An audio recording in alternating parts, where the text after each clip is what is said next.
just before we go out to the wider audience, Sure. I thought it'd be good to if Elisabeth Luard could pop in, because Elisabeth Luard, I guess, must be a sort of a hero of yours. She's quoted in your book, and she's here in the audience tonight. Aren't you? Liz, are you there? Would you like to? Yes, I am. I think I've unmuted even. Which is It's so good to see you, Olia. It's wonderful. Good to see you, Elisabeth. We've been friends for quite a long time now, haven't we? Yes. Yeah. So I had a sort of, the question I wanted to ask you was something you probably already answered, which is we use food. Your books are full of memories and stories, and we use food to recreate places and times that we want to remember. Not always, but sometimes, particularly at festivals.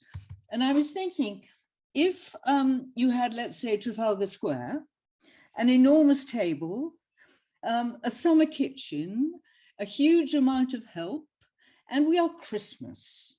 So we are going to try and explain to your countrymen now how Ukrainians would be at that point, something like when you were in the forest. What would you do? How would you explain Ukraine and its traditions? Yeah. So it would be, if we were to do a traditional thing, which I guess we are trying to reclaim, it would be vegetarian or pescatarian. You wouldn't have any meat. It would be, definitely, whatever the stereotype is, but for sure there would be a vegetarian borscht, and everybody would hate me for it, but I'd make everyone make dumplings to put in the borscht. So they'd be filled with caramelized onion and mushrooms, seps, and a little bit of kraut.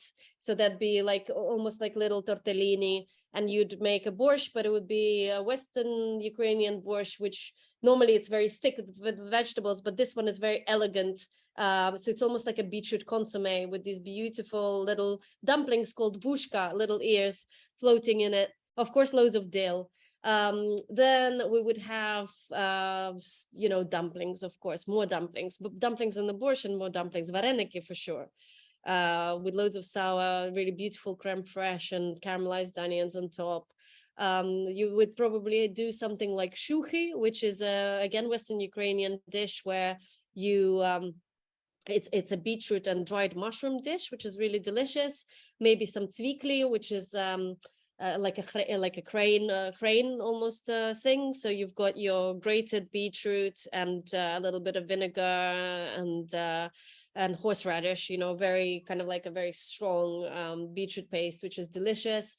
You'd have kutya, which is this honey sweetened dried fruit, and it's a ceremonial dish, with a little bit of wheat berries, although the grain varies from region to region, and you'd all drink out of the same bowl and you'd pass it around in your family.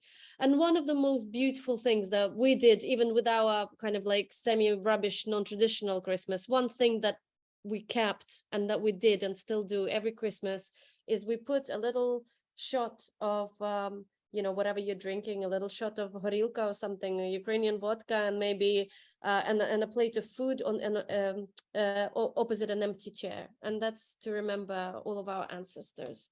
And I think that's a really nice tradition that explains a lot. We talked a little bit about home and religion and the connection there and the communion, and it's a bit of an odd story, but I was a single mom, many years ago to my oldest son, Sasha, and I was really stressed out, and I've never been to a therapist, and I decided to go to a therapist, and it was in Highgate somewhere. She was extremely, apparently good and very expensive.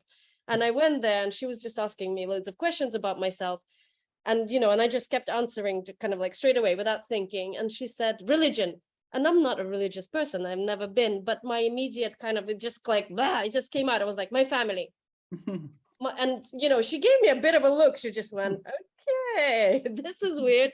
But obviously I meant, my ancestors, I think there's something there that we've always, you know, we've always remembered them. We've always told the stories around the big table, which actually was our kind of therapy. We don't have therapy in our culture. We just always got together as a big family, and we'd eat and we'd drink. And, you know, when we were children, it would look kind of odd because it's all of a sudden, all of the adults would start crying, like sobbing, because they've told a story about, I don't know, like the time that granddad was sent to a gulag, you know, or something like that, like some really serious, intense things. And then that all of a sudden they'd be laughing, and then, you know, it would just be, we'd just be going through these motions, but we've absorbed that from a very young childhood, you know. And so yeah, ancestry, yeah, our ancestors extremely important. And I think there,